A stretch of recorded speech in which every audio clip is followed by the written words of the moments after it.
Hello friends, कैसे हैं आप सब। चलिए देखते हैं आपके पर्सन की क्या सोच है, उनके दिल में क्या है, वो क्या सोच रहे हैं आपके लिए। फ्रेंड्स, एक टाइमलेस रीडिंग है कलेक्टिव्स के लिए, ऑल साइंस के लिए, और मेल फीमेल कोई भी देख सकता है। तो उनकी सोच क्या है आपके लिए, चलिए देखते हैं।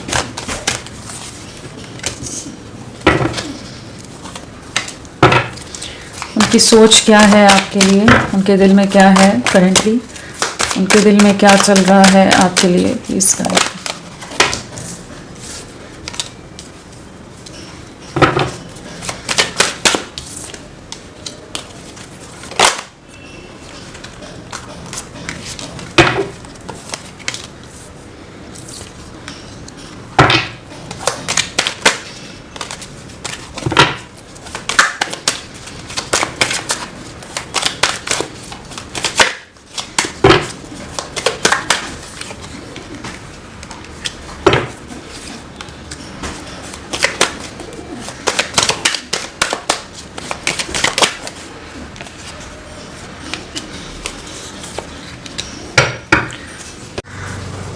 दिल में क्या है, तो दिल में है बहुत सारा पछतावा, बहुत हैवी एनर्जीज, हैवीनेस है यहाँ पर, रिग्रेट की एनर्जीज है, जहाँ पर ये जैसे सबसे खुद को डिस्कनेक्ट करते नजर आ रहे हैं, आइसोलेट करते नजर आ रहे हैं, और बहुत ज़्यादा ही सोचते नजर आ रहे हैं, आपके लिए इनसिक्योर हो रहे हैं, आपके लिए बहुत ज़्यादा पोजेसिव होते नजर आ रहे हैं, बहुत ज़्यादा बोझ है इस समय इनकी आत्मा पर, जैसे एक बोझ की एनर्जीज हैं कि इन्होंने अपने हाथों से आपको गवा दिया है, आपको खो दिया। इनके कन्फ्यूजन के चलते, लोगों के इन्फ्लुएंस के चलते, इनके डिस्ट्रैक्शंस के चलते, इनका बाकी चीज़ों की तरफ झुकाव होने के चलते, कहीं ना कहीं क्लैरिटी ना होने के चलते, इन्होंने आप जैसे एक प्रेशियस जेम को, एक डायमंड को गवा दिया है, एक बहुत स्पेशल पर्सन को इनकी लाइफ से, जो इनके लिए, इनका वेल विशर, इनके लिए हर तरह से सपोर्टिव रहा है, इनके सपोर्ट सिस्टम की तरह रहा है, इनका हर मुमकिन तरीके से जिसने साथ निभाया उसको इन्होंने खो दिया है। इस चीज़ का बोझ, इस चीज़ की तकलीफ इस समय बहुत ज़्यादा नज़र आ रही है, बहुत ज़्यादा आपको सोच रहे हैं, आपके बारे में बहुत ओवर थिंकिंग है और सेंस ऑफ लॉस है। इस समय आपको मूव ऑन करते भी देख रहे हैं, कहीं ना कहीं इस समय आप इनसे बात नहीं कर रहे हो, कहीं ना कहीं इस समय आप इन्हें अटेंशन नहीं दे रहे हो, अब इनकी तरफ उस तरह से आप नहीं ध्यान दे रहे या इनसे कम्युनिकेट करे, कनेक्ट करे, कि जहाँ पर इन्हें अब लग रहा है कि शायद आपने भी मूव ऑन कर लिया है, जो इन्होंने डिसीजंस लिए थे उसको आपने मान लिया है, और आपने भी जैसे गिव अप करके आप अपनी लाइफ में एक नई शुरुआत कर रहे हो, मूव ऑन कर रहे हो, अपनी लाइफ में आगे बढ़ने के लिए खुद को जैसे वापस आपने तैयार कर लिया है कि आप अपनी लाइफ को या खुद को चुनते नजर आ रहे हो। अब इनके लिए आपके मन में उस तरह से प्यार, उस तरह से इमोशंस नहीं है जिस तरह से पहले थे, तो वो चीज़ें भी इनके दिल को बहुत तकलीफ दे रही हैं। हो सकता है इस समय आप सोशलाइज कर रहे हो सकता है अपने दोस्तों से मिल रहे हो, या काम पर बहुत ज़्यादा फोकस्ड हो, कहीं ना कहीं कुछ चीज़ें इनको पता चल रही हो, स्पाइंग स्टॉकिंग नज़र आ रही है, तो आपके बारे में जानकारी जो भी मिल रही है वो इन्हें इनसिक्योरिटी दे रही है, और कहीं ना कहीं इन्हें वही पछतावा हो रहा है कि इन्हीं ने तो सब चीज़ें की हैं, कि ये ही अपनी कंफर्ट जोन से नहीं निकले, इन्होंने ही सेफ प्ले वाली एनर्जीज में रहे, जहाँ पर इन्होंने अपने आप को एक बाउंड्री के अंदर रखा है, या इस रिश्ते को बहुत ज़्यादा रिस्ट्रिक्शंस के अंदर डालकर छोड़ दिया था, और उसी बाउंड्रीज, उसी कंफर्ट जोन में जिसमें रह रहे थे, उसके चलते चीज़ें एंड हुई हैं। इनके नॉन एक्शन, इनके एफर्ट्स ना लेने के कारण, जिस तरह से इन्हें इस रिश्ते में एफर्ट्स डालने चाहिए थे, इन्होंने नहीं डाले, जबकि आप ही इनकी विश फुलफिलमेंट की तरह रहे हो। आप इनके लिए जब भी आपके साथ होते होंगे तो हैप्पीएस्ट टाइम जो इनका रहता होगा वो आप ही के साथ रहा है। बहुत ज़्यादा सुकून, बहुत ज़्यादा हैप्पीनेस, बहुत ज़्यादा ही कंफर्ट, एक अलग सी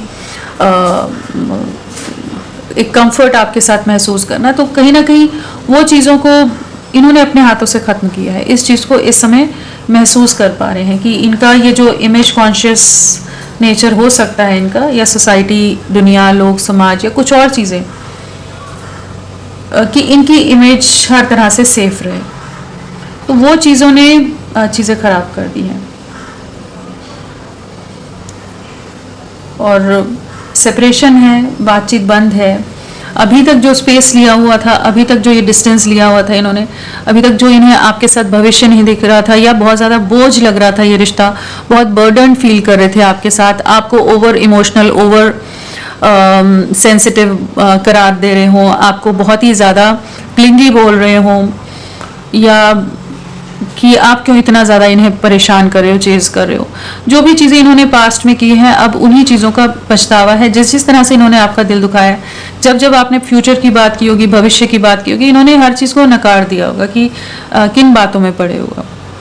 कहीं ना कहीं उन चीज़ों को मैनिपुलेट कर दिया, अपने हिसाब से घुमा दिया बातों को।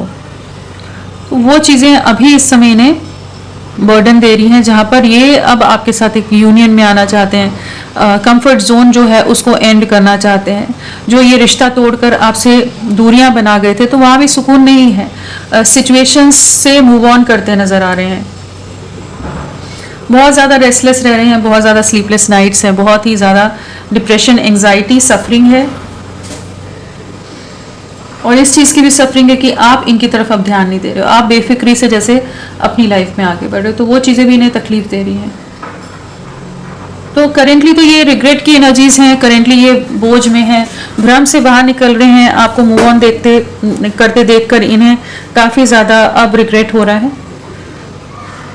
तो अभी तो आप ही के बारे में सोच रहे हैं, आप ही इनकी यादों में चल रहे हो। चलिए देखते हैं और क्या है। नंबर क्या इंपॉर्टेंट है आपके लिए? 1। आने वाला एक दिन आपके लिए बहुत 1 वीक इम्पॉर्टेंट हो सकता है, और कहीं ना कहीं इनकी ओवर थिंकिंग बहुत ज़्यादा रह सकती है आपको लेकर। एक रिग्रेटफुल, डिसअपॉइंटमेंट वाली एनर्जीज बहुत ज़्यादा रहेंगी।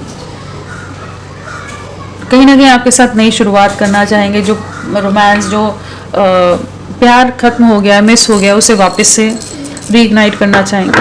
फ्रेंड्स, आप सबसे रिक्वेस्ट है, प्लीज़ मेरे वीडियो को लाइक कीजिएगा, चैनल को सब्सक्राइब कीजिए। क्लेम करने का मन है, कमेंट करने का मन है, ज़रूर करें। अपना साथ मेरे साथ बनाए रखें। चलिए देखते हैं इनिशियल्स।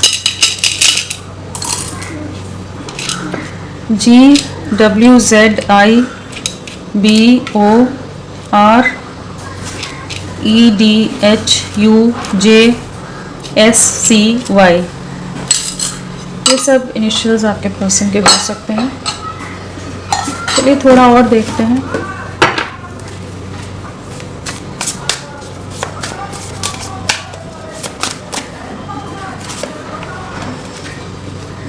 अभी तक बहुत ज़्यादा डिसऑनेस्ट रहे होंगे, लॉयल्टी की कमी रही है, क्लैरिटी नहीं थी। अब ये आपकी तरफ एक ऑनेस्ट वे में अप्रोच करने की एनर्जीज में आ रहे हैं, जहाँ पर अब ये आपको विश्वास दिलाना चाहते हैं। इस रिश्ते में इस समय करेंटली ये रिश्ता ट्रस्ट इश्यूज से बहुत ज़्यादा गुजर रहा हो सकता है। आप इन पर एक लैक ऑफ ट्रस्ट कह लीजिए, जहाँ पर आप इन पर अब विश्वास नहीं करते। ये चीज़ को ये अच्छी तरह से जानते हैं, जिस तरह से इन्होंने डैमेज किया है आपके विश्वास को। इन्हें मालूम है कि इन्हें बहुत ही ज़्यादा एक ऑनेस्ट और लॉयल वे में आपको अप्रोच करना होगा, अगर ये इस रिश्ते की एक नई शुरुआत चाहते हैं तो। माफ़ी मांगने की एनर्जीज हैं, कहीं ना कहीं ये आपको अप्रोच करने की एनर्जीज में आ रही है, न्यू बिगनिंग की एनर्जीज है यहाँ पर, और आप ही की तरफ ताक रहे हैं इस समय। तो जो बहुत ज़्यादा कन्फ्यूजन था, जो मिक्स सिग्नल्स दे रहे थे, बहुत ज़्यादा ही कॉम्प्लिकेट कर दिया था इस रिश्ते को, तो अब उन एनर्जीज से जैसे बाहर निकलने की एनर्जीज हैं। कहीं ना कहीं कन्फ्यूजन से क्लैरिटी की तरफ है, कमिटमेंट की एनर्जीज हैं। अब ये एक क्लियर कट वे में आपकी तरफ बढ़ना चाहते हैं, आपको अप्रोच करना चाहते हैं। डिवाइन मैस्कुलाइन का कार्ड है, तो बहुत ज़्यादा ही इन्होंने आपको तकलीफ दी होगी, बहुत ही ज़्यादा इन्होंने आपको कंट्रोल करा होगा, बहुत डोमिनेट किया होगा, बहुत ज़्यादा टैंट्रम्स इनके रहे होंगे, जहाँ पर इन्होंने आपके प्यार, आपकी फीलिंग्स, आपके इमोशंस को बिल्कुल नहीं समझा है पास में। और जहाँ आपने चेस करना बंद किया है, तो इनकी बेचैनी उसके बाद बढ़ती नज़र आ रही है, जहाँ पर अब ये रेस्टलेस हो रहे हैं, अब ये पोजेसिव भी हो रहे हैं, बहुत ज़्यादा पोजेसिव हो रहे हैं, जहाँ पर इन्हें लग रहा है कि जैसे आपने इन्हें छोड़ दिया है। ठीक है, अब इन्हें ऐसा लग रहा है, जो ये पहले छोड़कर चले गए, जो रिश्ता तोड़कर चले गए, या अपने हिसाब से बहुत ही स्टबन, बहुत ही अलग से एटीट्यूड में रहे, जहाँ पर इन्होंने आपके बारे में बिल्कुल नहीं सोचा, अब इन्हें लग रहा है कि नहीं, आप इनको अपनी लाइफ में चाहिए, और कमिटमेंट है, तो कहीं ना कहीं एक नई शुरुआत आपके रिश्ते में होती नज़र आ रही है। अच्छा, राशियों की अगर हम बात करें तो कप्स, स्वॉर्ड्स, वॉन्ड्स, पेंटिकल्स, सारे एलिमेंट से सभी राशियां। स्कॉर्पियो, वृश्चिक राशि यहाँ स्ट्रांगली है। स्कॉर्पियो, वृश्चिक है, हाँ। और नंबर की बात करें तो यहाँ पर 4 की वाइब्रेशन है, 4 है, और और 1 की, 10 की वाइब्रेशन और 444 आया है। 444 आपको दिख रहा हो सकता है और 1010 है यहाँ पर। तो कहीं ना कहीं कुछ चीज़ें एंडिंग की तरफ जा रही हैं ताकि एक नई शुरुआत हो सके। जो स्टेगनेंट एनर्जीज हैं वो एंड होंगी ताकि एक न्यू बिगनिंग हो। और यहाँ पर अक्टूबर मंथ या आप लोगों के लिए जनवरी मंथ या फिर हमारा अप्रैल मंथ आप लोगों से किसी तरह से जुड़ा हो सकता है। पिछले 4 या 10 दिन, हफ्ते, महीने आप लोगों से किसी तरह से कनेक्टेड हो सकते हैं। और बर्थ डेट की बात करें तो 10 है, 19 और हमारा 10, 19, 28 हो गया, 1 हो गया, 4 हो गया और 4 के साथ हमारा 13 हो गया, 22 हो गया, 8, 17, 26। 4 की वाइब्रेशन बहुत ही स्ट्रांगली है। यहाँ भी 4 है, 4 टाइम्स 4 आया यहाँ पर। तो बहुत ही ज़्यादा कन्फ्यूजन तो रहा है, लेकिन अब चीज़ें बाहर निकलेंगी, कन्फ्यूजन से बाहर निकलेंगी। एंड साथ में 9 है, 27 हो गया, 9 हो गया, 18 हो गया, 7, 16 और 25, 3, 12, 21, 30, 11, 2 और 20, 8, 17, 26, हाँ ये सब हैं। और 24 या 14, 29, 19, 23, 13, 27, 17, ये भी डेट ऑफ बर्थ हो सकती है। बर्थ मंथ में अगस्त हो सकता है, अक्टूबर, जनवरी हो सकता है, अप्रैल हो सकता है, सितंबर हो सकता है, जुलाई हो सकता है, नवंबर हो सकता है, दिसंबर हो सकता है, मार्च और फरवरी हो सकता है। ये सब बर्थ मंथ हो सकते हैं। तो फ्रेंड्स अभी के लिए इतना ही। मैं फिर मिलती हूँ आपको एक नई रीडिंग के साथ। तब तक के लिए bye bye. Thank you so much. अपना ख्याल रखिएगा।